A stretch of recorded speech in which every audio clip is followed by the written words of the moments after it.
Assalamualaikum warahmatullahi wabarakatuh. Kami dari kelompok terakhir yang beranggotakan Sylvia Jisa Putri NPM 0067, Lutfi Hendra NPM 0076, Noviana Lestari NPM 0085, dan Aisyah Novia Wardani NPM 0095 ingin mempresentasikan hasil diskusi kami tentang akuntansi zakat.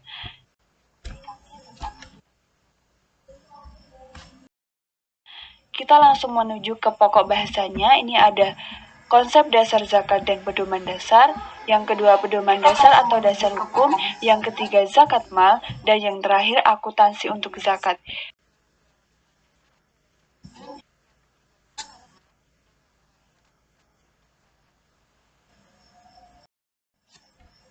Kita langsung memasuki konsep dasar zakat dan pedoman dasar. Yang pertama ada pengertian zakat. Dari segi bahasa, zakat memiliki kata dasar zaka yang berarti berkah, tumbuh, suci, bersih, dan baik.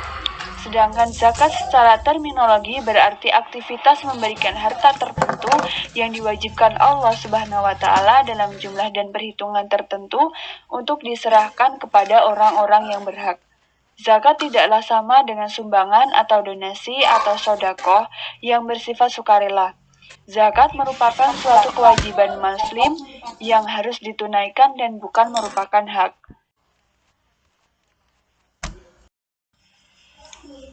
Yang kedua ada hubungan antara zakat, sedekah, dan infak. Walaupun zakat merupakan dimensi yang paling sempit dari infak dan sedekah, namun dia mengikat setiap muslim. Oleh sebab itu, para ahli fikih biasanya menyebutkan zakat sebagai infak wajib dan infak sedekah tatawu atau sedekah sunnah. Zakat memiliki aturan yang jelas mengenai harta apa yang harus dizakatkan, batasan harta yang terkena zakat, dan bagaimana cara perlindungannya. Kemudian yang ketiga ada jenis zakat. Ada dua jenis zakat diantaranya. Yang pertama zakat jiwa atau zakat fitrah, yaitu zakat yang diwajibkan kepada setiap muslim setelah terbenamnya akhir bulan Ramadan. Kemudian yang kedua adalah zakat harta, adalah zakat yang boleh dibayarkan pada waktu yang tidak tertentu.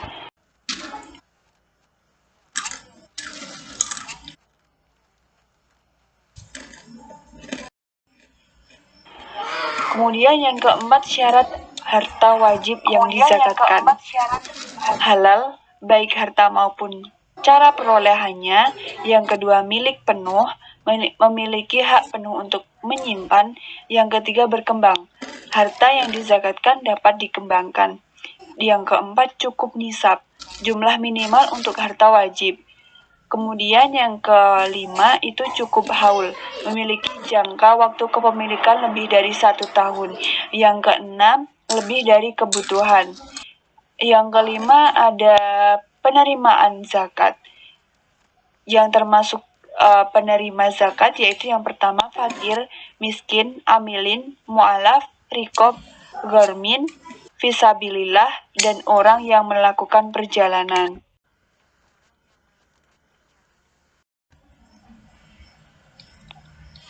Selanjutnya adalah pedoman dasar atau dasar hukum Al-Quran.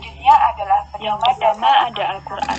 Sesungguhnya zakat-zakat itu hanyalah orang-orang yang fakir, orang-orang miskin, pengurus-pengurus zakat, para mu'alaf yang dibujuk hatinya untuk memerdekakan budak, orang-orang yang berhutang untuk jalan Allah, dan untuk mereka yang sedang dalam perjalanan, sebagai suatu ketetapan yang diwajibkan Allah, dan Allah Maha mengetahui lagi Maha bijaksana. Quran Surat At-Taubah ayat 60. Kemudian dalil yang kedua itu, dan orang-orang yang beriman, lelaki dan perempuan, sebagian mereka adalah menjadi penolong bagi sebagian yang lain. Mereka menyuruh mengerjakan yang ma'ruf dan mencegah dari yang mungkar, mendirikan sholat, menunaikan zakat, dan mereka taat pada Allah dan Rasul-Nya. Mereka itu akan diberi rahmat oleh Allah. Sesungguhnya Allah Maha Perkasa lagi Maha Bijaksana. Quran Surat At-Taubah ayat 71.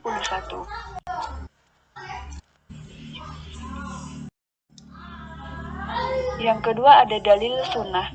Dari Abdullah bin Musa ia berkata, Hanzalah bin Abi Sofyan menceritakan kepada kami dari Ikrimah bin Khalid dari Ibnu Umar radhiyallahu an, ia berkata, Rasulullah Shallallahu Alaihi Wasallam bersabda, Islam didirikan atas 5 dasar, yaitu persaksian bahwa tiada Tuhan selain Allah, menegakkan sholat, membayar zakat, menjalankan puasa Ramadan, dan melaksanakan ibadah haji bagi yang berkemampuan. Yang ketiga adalah ijma. Sepeninggal Nabi Muhammad dan tampuk pemerintah dipegang oleh Abu Bakar, timbul kemelut seputar keengganan membayar zakat sehingga terjadi peristiwa Perang Riddah. Kebulatan tekad Abu Bakar sebagai khalifah terhadap penetapan kewajiban zakat didukung penuh oleh para sahabat yang kemudian menjadi ijma.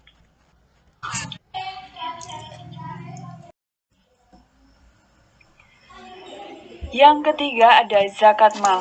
Pengertian zakat mal. Zakat mal yaitu zakat penghasilan seperti pertanian, hasil pertambangan, hasil ternak, harta temuan, emas dan perak yang masing-masing penghasilan memiliki jenis perhitungan sendiri. Menurut Undang-Undang tentang Pengelolaan Zakat Nomor 38 tahun 1998, zakat mal adalah bagian dari harta yang disisihkan oleh seorang muslim atau badan yang memiliki orang muslim sesuai ketentuan agama untuk diberikan kepada yang berhak menerimanya.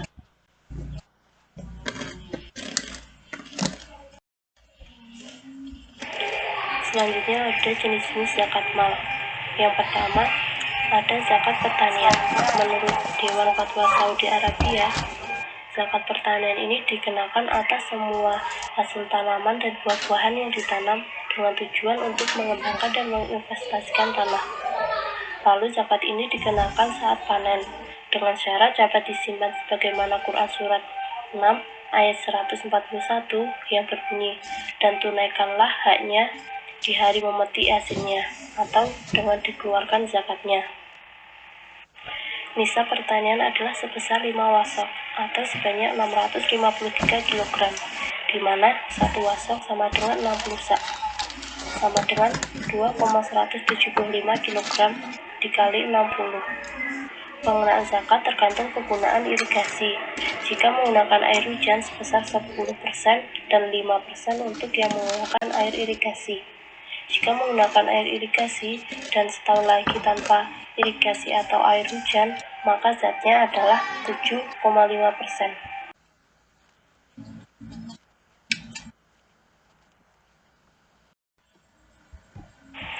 Yang kedua ada zakat perdagangan. Menurut pengertian sebagian ulama fikih adalah mencari kekayaan dan pertukaran harta kekayaan, sedangkan kekayaan dagang adalah segala yang dimaksudkan untuk memperjualbelikan dengan tujuan untuk mencari keuntungan. Menghitung semua barang dagangan ditambah dengan uang yang ada, baik yang digunakan untuk perdagangan maupun yang tidak. Ditambah lagi dengan piutang yang diharapkan bisa kembali dikurangi dengan utang lancarnya. Dan apabila cukup nisab harus dikeluarkan zakat sebesar 2,5%.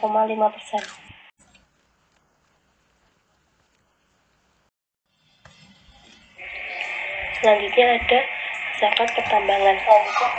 Ma'din adalah seluruh barang tambang yang ada dalam perut bumi, baik berbentuk cair, padat, atau gas, diperoleh dari perut bumi ataupun dari dasar laut. Nisab ini berlaku terus atau akumulasi, baik barang tambang itu diperoleh sekaligus dalam sekali penggalian atau beberapa penggalian. Barang tambang tidak disyaratkan haul, jadi zakatnya harus dibayar ketika barang tambang itu berhasil digali dengan besar. Zakat adalah sebesar 2,5%.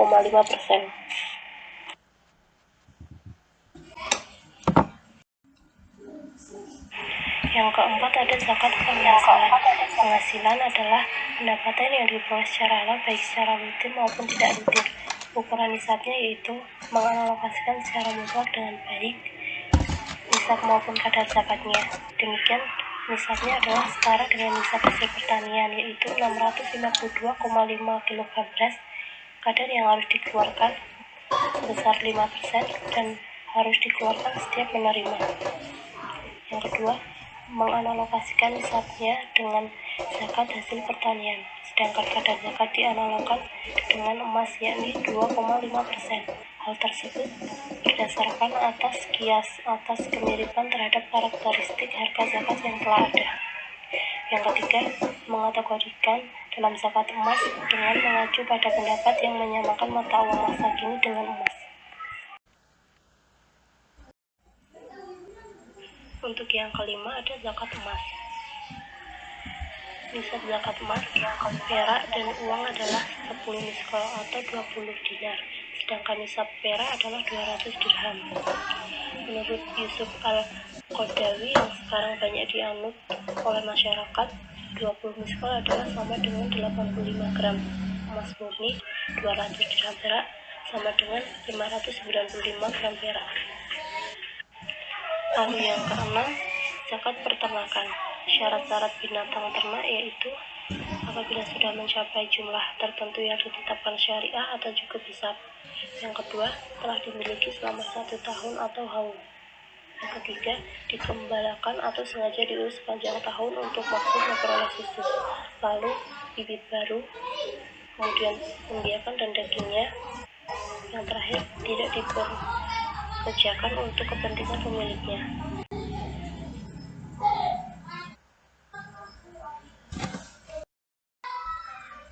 Kemudian ada barang temuan. Zakat barang temuan atau rikas adalah zakat yang wajib dikeluarkan untuk barang yang ditemukan terpendam di dalam tanah atau disebut harta karun. Setiap mendapatkan harta temuan berapapun besarnya wajib dikeluarkan zakat sebesar 1/5 dari besar total harta tersebut. Rikas adalah barang temuan yang tidak ada pemiliknya, maka boleh langsung dijual, kemudian wajib zakat 20% apabila rikas mencapai nisab 85 gram emas. Kemudian ada zakat hadiah. Hadiah adalah suatu pemberian yang bertujuan untuk mempererat kasih sayang dalam hubungan manusia. Jika harta tersebut baik dalam bentuk uang, barang yang sudah dihitung dengan nisab emas 85 gram atau lebih, maka zakat yang dikeluarkan adalah 2,5%.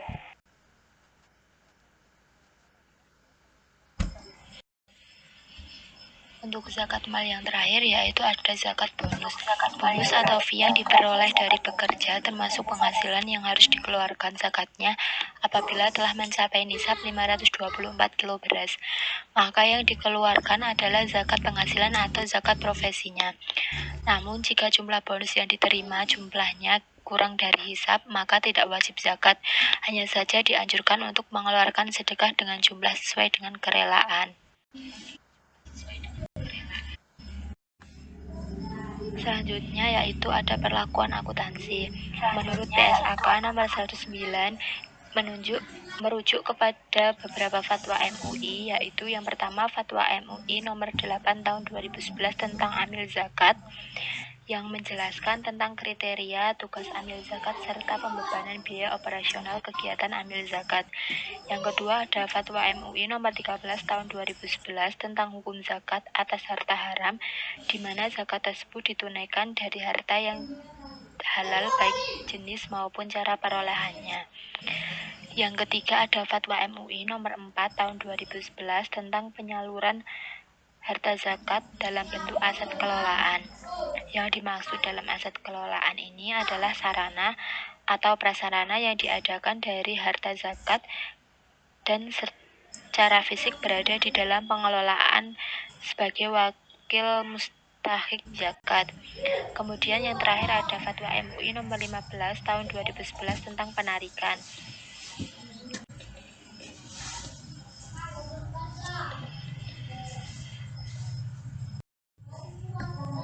Selanjutnya ada pencatatan jurnal untuk akuntansi zakat. Yang pertama, untuk penerimaan zakat diakui pada saat aset atau aset diterima dan diakui sebagai penambah dana zakat, yaitu jurnalnya kas di sebelah debit, aset non-kas juga di sebelah debit, kreditnya penerimaan zakat. Kemudian penerimaan fee untuk jurnalnya yaitu kas ada di sebelah debit dan penerimaan dana amil ada di sebelah kredit. Selanjutnya, penurunan nilai aset yang diakui sebagai pengurang dana zakat.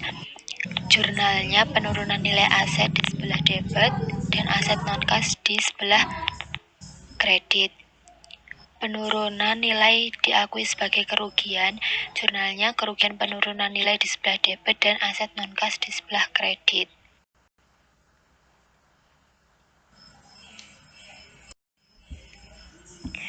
Kemudian zakat yang disalurkan berdasarkan jumlah yang diserahkan. Jurnalnya yaitu penyaluran zakat dana amil di sebelah debit, penyaluran zakat mustahik non amil di sebelah debit, dan kreditnya kas. Yang selanjutnya untuk zakat yang disalurkan berdasarkan jumlah tercatat, jurnalnya debit penyaluran zakat dana amil, debit lagi penyaluran zakat mustahik non amil, dan kreditnya aset non kas.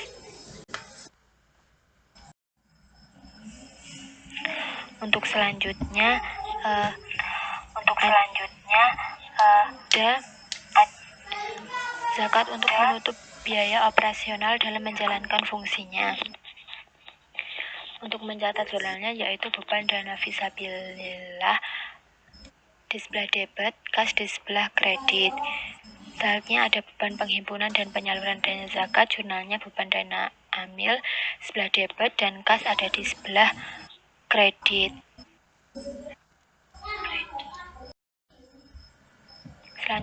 Selanjutnya ada penyaluran zakat melalui amil, jurnalnya piutang penyaluran zakat ada di sebelah debit, kas ada di sebelah kredit. Selanjutnya penyaluran zakat melalui non amil, jurnalnya penyaluran zakat di sebelah debit dan piutang penyaluran zakat ada di sebelah kredit. Selanjutnya ada pembayaran ujrah kepada amil, jurnalnya beban dana amil di sebelah debit dan kas di sebelah kredit.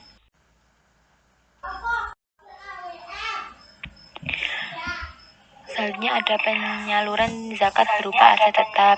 Untuk pencatatan jurnalnya yaitu penyaluran zakat aset tetap di sebelah debit dan aset tetap di sebelah kredit. Yang terakhir, amil harus mengungkapkan hal berikut terkait dengan transaksi zakat, tetapi tidak terbatas pada satu, kebijakan penyaluran zakat seperti penentuan skala prioritas, penyaluran zakat dan mustahik non-amil. Yang kedua, kebijakan penyaluran zakat untuk amil dan mustahik non-amil seperti persentase pembagian. Yang ketiga, metode penentuan nilai wajar yang digunakan untuk penerimaan zakat berupa aset non-kas. Yang keempat, ada rincian jumlah penyaluran dana zakat untuk masing-masing mustahik. Yang kelima, penggunaan dana zakat dalam bentuk aset kelolaan. Kemudian ada hubungan pihak-pihak berelasi, keberadaan dana non-halal, dan kinerja amil atas penerimaan dan penyaluran dana zakat dan dana infak. Selanjutnya akuntansi untuk infak atau sedekah. Penerimaan infak atau sedekah diakui pada saat kas atau aset non-kas diterima dan diakui sebagai penambah dana infak atau sedekah terikat atau tidak terikat sesuai tujuannya.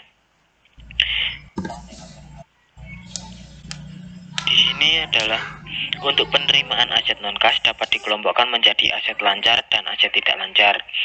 Untuk aset lancar adalah aset yang harus disalurkan dan dapat berupa bahan habis pakai seperti bahan makan atau barang yang memiliki manfaat jangka panjang, misalnya mobil ambulan.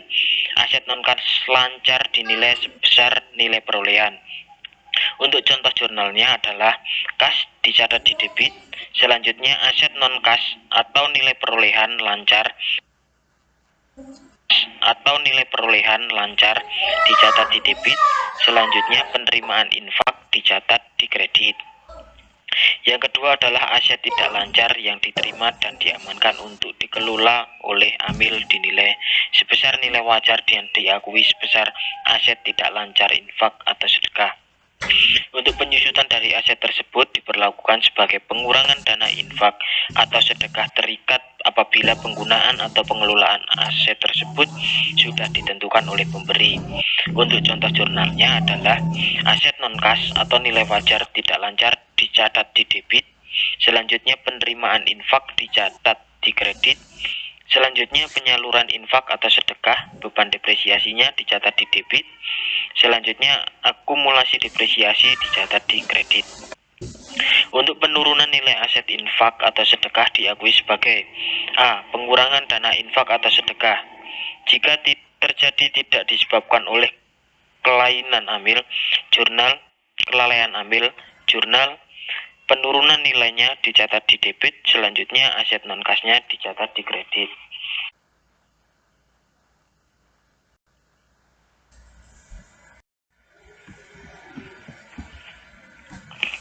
Untuk kerugian dan pengurangan dana amil jika disebabkan oleh kelalaian amil, pencatatannya yaitu kerugian atau penurunan nilai dicatat di debit, selanjutnya aset non-kas dicatat di kredit. Selanjutnya yaitu penyaluran infak atau sedekah kepada penerima akhir dalam skema dana bergulir dicatat sebagai piutang infak atau sedekah bergulir dan tidak mengurangi dana infak atau sedekah. Jurnalnya adalah piutang dana bergulir dicatat di debit, selanjutnya kas dicatat di kredit. Selanjutnya, amil harus mengungkapkan hal-hal berikut terikat dengan transaksi infak atau sedekah, tetapi tidak terbatas. Yang pertama, kebijakan penyaluran infak atau sedekah seperti penentuan skala prioritas penyaluran dan terbatasnya pada penerima. Yang kedua adalah kebijakan pembagian antara dana amil dan dana non-amil atas penerimaan infak sedekah seperti presentase pembagian, alasan dan konsistensi kebijakan. Yang ketiga adalah metode penentuan nilai wajar yang digunakan untuk penerimaan infak atau sedekah berupa aset non-kas. Yang keempat, keberadaan dana infak atau sedekah yang tidak langsung disalurkan tetapi dikelola terlebih dahulu. Yang terakhir adalah hasil yang diperoleh dari pengelolaan yang dimaksud di huruf poin sebelumnya diungkapkan secara terpisah.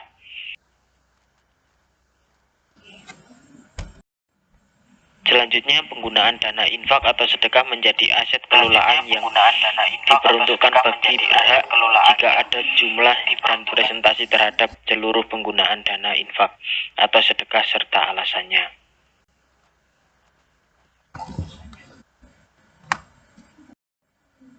Untuk selanjutnya, laporan keuangan lembaga amil. Untuk yang pertama, neraca atau laporan posisi keuangan bisa disimak di buku akuntansi syariah di halaman 317 untuk laporan posisi keuangan BAS XYZ. Di sini sudah ada fotonya, mari disimak. Selanjutnya yang kedua adalah laporan perubahan dana. Laporan perubahan dana ada dana zakat, ada penerimaan dari muzaki entitas, muzaki individual, hasil penempatan. Selanjutnya itu semua dijumlah.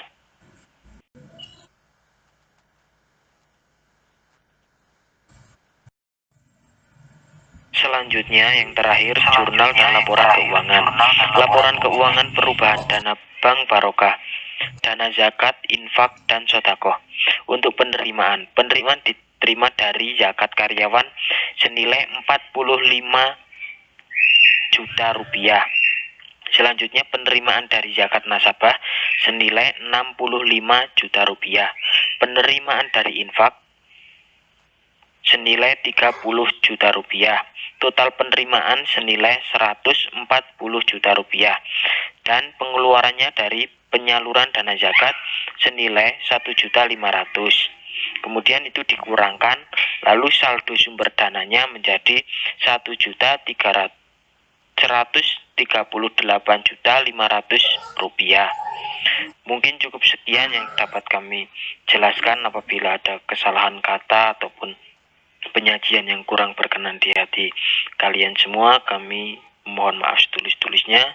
Selamat belajar, semangat menuntut ilmu.